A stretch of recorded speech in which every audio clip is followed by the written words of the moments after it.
Here's a tutorial on how you can access your QNX account and compile and run your Java programs on a Windows machine. There are two main options. One is by downloading PuTTY. When you download PuTTY online, you will see this. For host name, it's qnix.columbia.edu, port number 22, connection type SSH. Press open. It'll ask you to log in. Here is where you type your uni. My uni is EMH2213. Press enter. It'll ask you for your password. Your password is the same password you use to log into SSOL or to line mail. So I type in my password. Notice when I type in my password, the cursor doesn't move, which is fine. Type in your password, press enter. Now we're in. And you can see the files that I have. Another option is downloading MobaXterm online. So when you open MobaXterm, you have an option of creating a new session. When you create a new session, press SSH, remote host qnix.columbia.edu, port 22, OK. And we do the same thing. Some people have problems logging into their QNX account, such as not having permission, or, for example, maybe a different host key algorithm. Please check Piazza for the answers to these questions.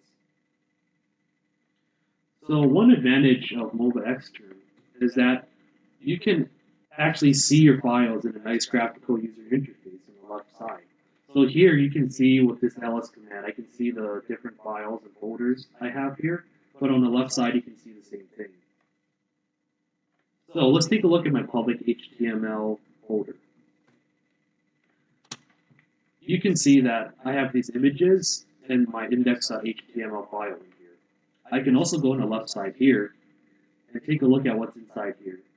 And you see the same thing, images, the text file. The advantage is that for your web page, you need to be able to incorporate images. And to do so, you need to transfer your images from your computer to your QNX account within your folder.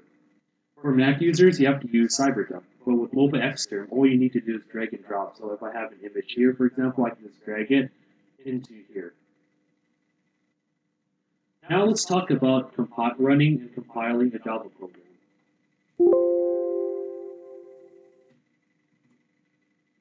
You might have learned about Pico. Pico is a text editor you'll be using for the beginning of this course. With Pico, you can write text files, and these text files will become your Java files. So let's write a basic program. Let's call our program hello.java. Notice that it's blank because we just created a new file and we're going to write stuff in it. So now I'm going to write a very basic program.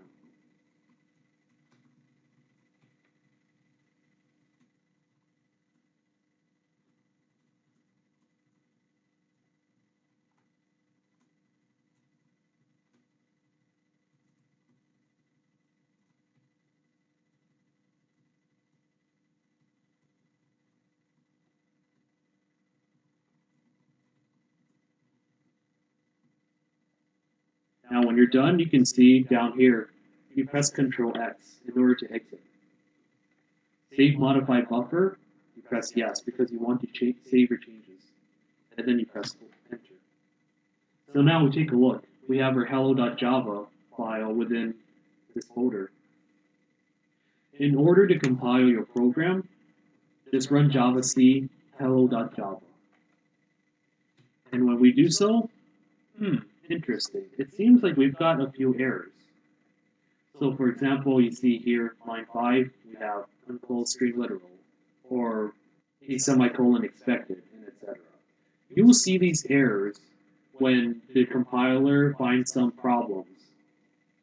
So what we can do is use Pico again to access hello.java again to fix our mistakes. We have hello.java already, so when we do this, we're accessing hello.java. We're not creating a new file. So now let's fix our errors.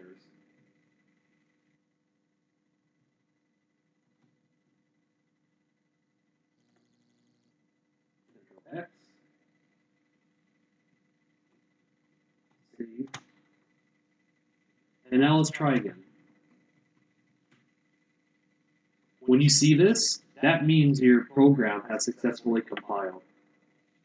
Now to run your Java program, all you need to do is Java hello. Notice the difference.